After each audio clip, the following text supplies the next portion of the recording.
Actor Michael Rapaport, who tweeted, quote, "When McGregor is cocky and arrogant and disrespectful, it's deemed fun and playful. When black athletes do the same, it's obnoxious and careless." I think Michael Rapaport, a friend of mine, I think he's off base here. I think that in boxing, this is par for the course. Mike Tyson threatened to rape an opponent. Mike Tyson threatened to eat your children. Muhammad Ali called Joe Frazier a gorilla. A lot of things in boxing get said, in a fight, get said that are really inappropriate, really push the envelope along racial lines.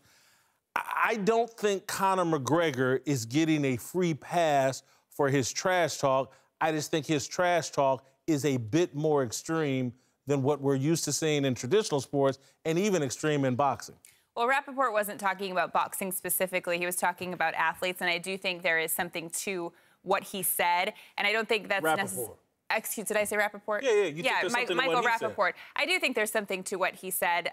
When you look at athletes as a whole, that a lot of times black athletes are criticized for being classless or obnoxious, whereas white athletes sometimes get a pass. In this situation, I mean, that press conference is entertainment. That is a complete show. That is not a normal press conference at all. And I relate it to a car accident. When you're driving by, you probably shouldn't look at it, but you do because you can't help it. So when it's like this type of thing, you can't pick and choose. If we're going to accept this entertainment and these kinds of words being exchanged between each other and watch it, we can't pick and choose where to be politically correct.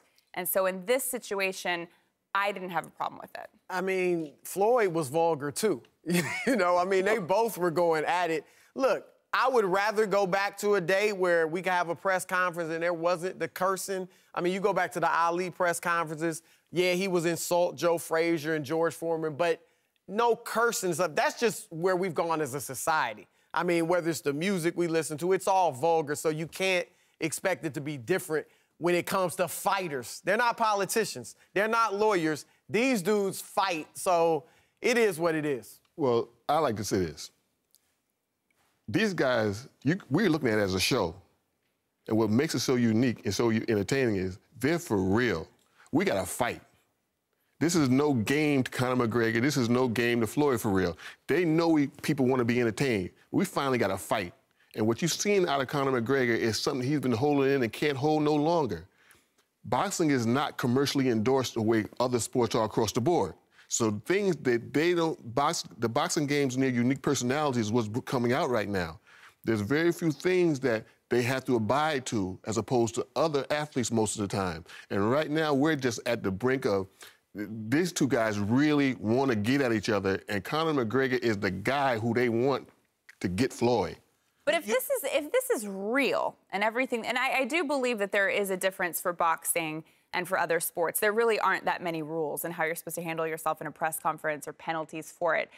But Floyd, and I'm really interested to hear your answer on this, when Floyd held up that check and said, this is what a $100 million check looks like, and I haven't even cashed it. Checks expire. That's not real. Well, what you probably don't understand is this. Floyd's in a unique situation. That check to Floyd Mayweather comes from Mayweather Productions. So either way, that money's in his account, okay? And that's Floyd's money. It's not real. Okay, so don't worry about that. He ain't missing he's missing no interest, no nothing like that. He wrote a check to himself. He's gonna hold it as long as he wants to. Floyd did go beyond reality. Like, he said he don't care if it's an octagon. Yeah, that was He's not getting in the octagon. I don't even think the 4-ounce gloves with his hands, as brittle as they are, no, he needs the 10-ounce gloves. So I think he did go outside of himself a little bit yesterday. I agree with you. I just wanted, John, you said something. You buy what Conor McGregor is doing and Floyd. You think it's coming from a real place, and these just aren't the two greatest showmen we've ever seen in sports showing out. No. You think there's real animus? No, Conor McGregor and all of his people, the ones who love him as an MMA fighter and the ones from his country, they want him to beat Floyd as quickly and as bad as he possibly could. And the world, so far, from all the analysts, are saying he doesn't have a shot. And he is so far removed from where they got him that it's a train wreck that can't get there fast enough. I personally believe that the man's a professional fighter. I believe he has a will that is not going to be broken easily, and because of Floyd's style, he's ready to put on a show that he hasn't put on in a long time, and Conor's going to give him the chance to do so the way he fights. We got to fight. And that's what I like about it. And I don't think Conor thinks this man belongs in the ring with him. And most people don't believe he belongs in the ring with Floyd.